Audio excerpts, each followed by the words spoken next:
Hello everyone, welcome to Study Biology with Jisha. Today we are going to discuss about sexual reproduction in human beings. Hope you find this video useful for your boards. Happy video viewing. Thank you and have a great day ahead. And don't forget to like, share and subscribe my channel and happy video viewing. Good morning everyone. So as you know that we have already completed sexual reproduction in case of flowering plants. So today we are going to start sexual reproduction in human beings. So while we are going into human beings, we need to know that human beings carry out, actually all living organisms who are sexually reproducing, they have three phases in their life, and the first one is the young stage, the second one is the reproductive stage, and the last one is the old age. So whatever I will be teaching now, everything occurs in the reproductive age. And as we have already discussed that there are some steps which are carried out by all organisms who are sexually reproducing. They are gametogenesis, gamete transfer, fusion or syngamy, formation of zygote and embryogenesis. All these points will be carried out by a human being also. Now, when a human being enters the reproductive stage, the body marks a lot of changes, and this is because of the activation of two endocrine glands, that is testis in case of male and ovary in case of female. Now, when the testis and ovary gets activated by the idea or by the what you can response to pituitary, they start carrying out two important things, which is release of testosterone by testis and release of estrogen by ovary, due to which cell division occurs inside them, and that is a meiosis type of cell division, and because of which in case of male the gamete sperm is produced, and in case of female ovum or egg is the gamete which is produced. The number of sperms produced are 1,000 times more than that of the gametes produced in female, because in female only one ovum is produced. The reason is the sperms are it has to have the highest probability of syngamy or fusion in future. That is why the amount or the number of sperms produced is comparatively 1,000 times more than that of the female gamete. Moreover, the structure of sperm is somewhat like this. It looks like a spindle shape, and this spindle shape sperm has a head and a tail, which you must have read in class 8, and they have high amount of energy because the tail region has a lot of, near the neck region of the tail, it has a lot of mitochondria. But in case of ovum, it is non-motile, it is stable, and it is having a lot of food reserve which they have to keep so that they will facilitate further formation and development of zygote after the fusion has occurred. Now, because of these development of testis and ovary in the respective organisms, like in male and female human beings, there are other normal changes which occur and in the body, and they include something like hoarse voice, increase in height, formation of beard and mustache, secretion of sebaceous gland and oil gland, development of the Adam's apple in case of male, while in female the voice becomes high pitch, there is growth of breasts, formation of pubic hair, and these are the other hips enlarge. These are the developments or the growth things which occur because of puberty or secretion of estrogen in case of female. So this marks the reproductive phase in case of human beings. Now, this is all about gametogenesis. So in case of male, the male gamete sperm is produced, and in case of female, the ovum is produced.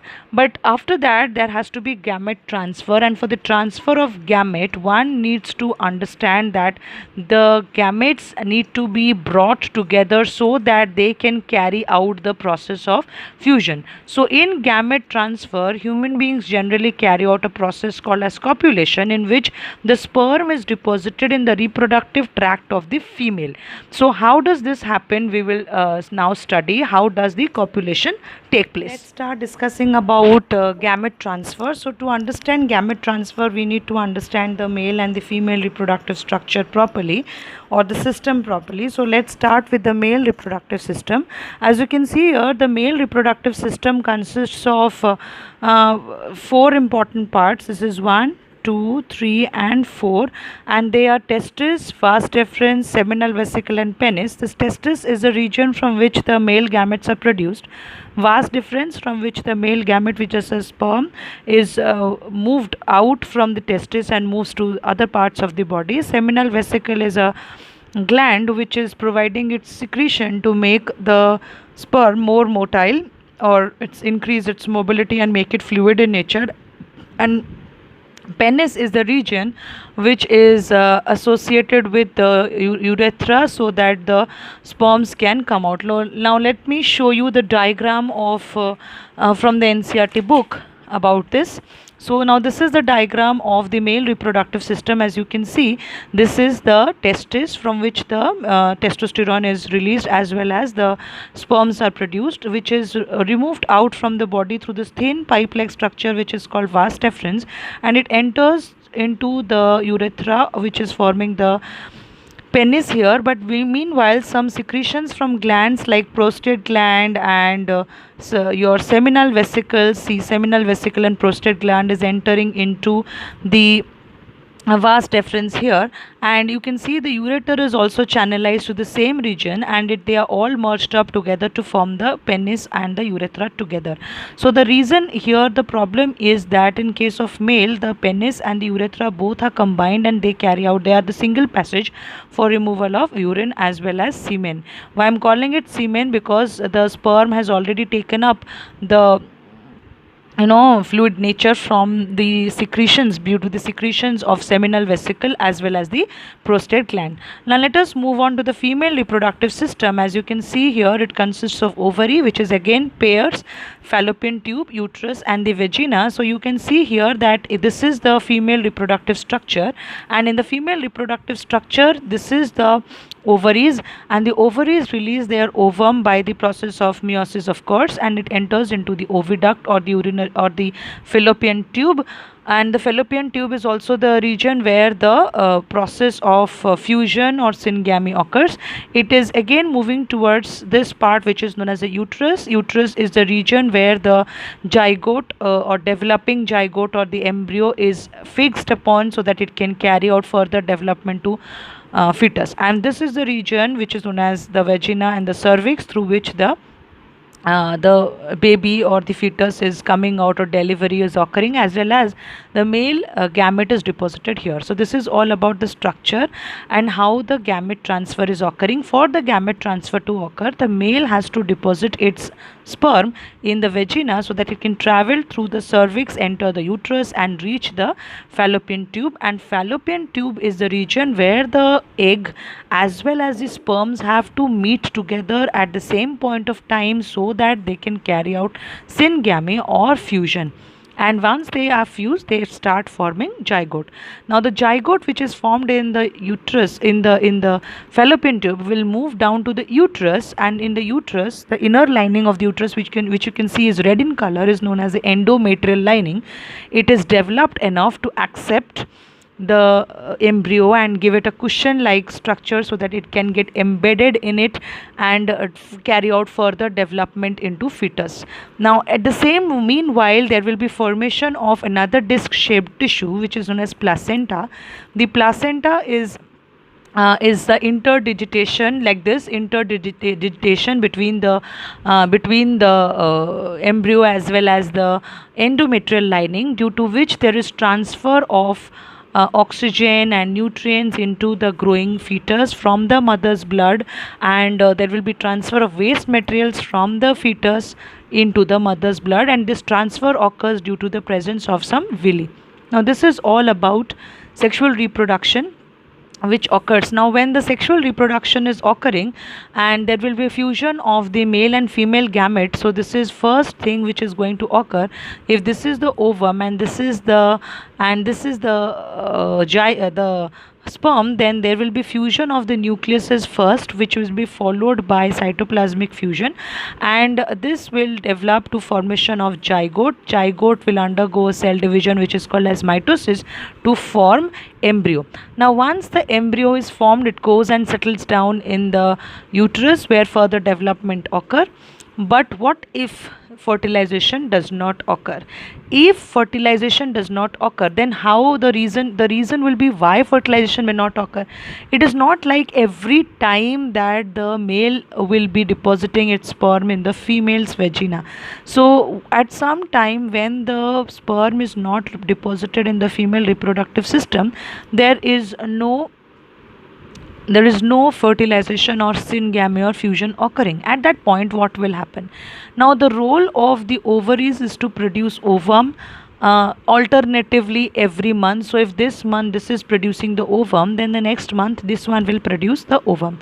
Now, once the ovum is produced, it will move on to the fallopian tube and wait for the sperm to arise, if to come. If the sperm is not arrived, then it will move on to the uterus. It will wait there also, but and at the meanwhile the uterus must have also produced its endometrial lining to keep and give a cushion like covering to the embryo. But here no embryo is formed because there is no fertilization. So who is coming down? It is the egg.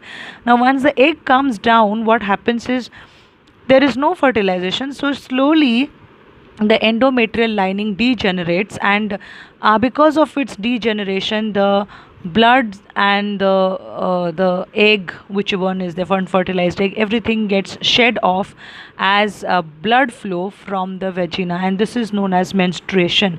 Now this whole process occurs in female monthly every time. There are three phases of this whole thing, which is a cyclic process, which is known as a menstrual cycle. In menstrual cycle, what happens is the day 1 is the time when the menstruation starts. If May 1, if I take on as May as the month, then May 1 is the day when the menstruation starts, then that will be taken as the first day of menstrual cycle.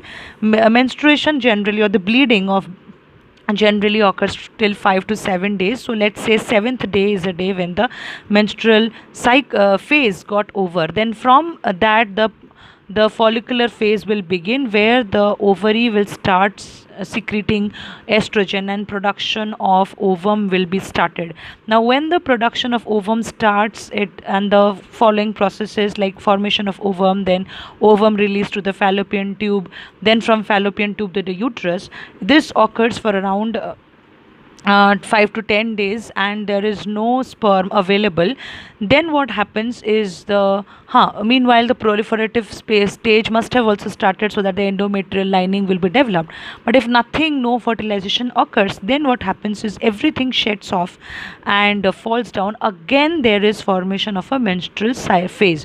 So the menstrual phase or the cycle consists of three phases. The first one is the menstrual phase, second one is the follicular phase, and third one is the proliferative phase, where and the fourth one is again degeneration or again menstrual phase, in which again everything is shed out as blood. So this is all about the female reproductive system and the menstrual cycle in case of females.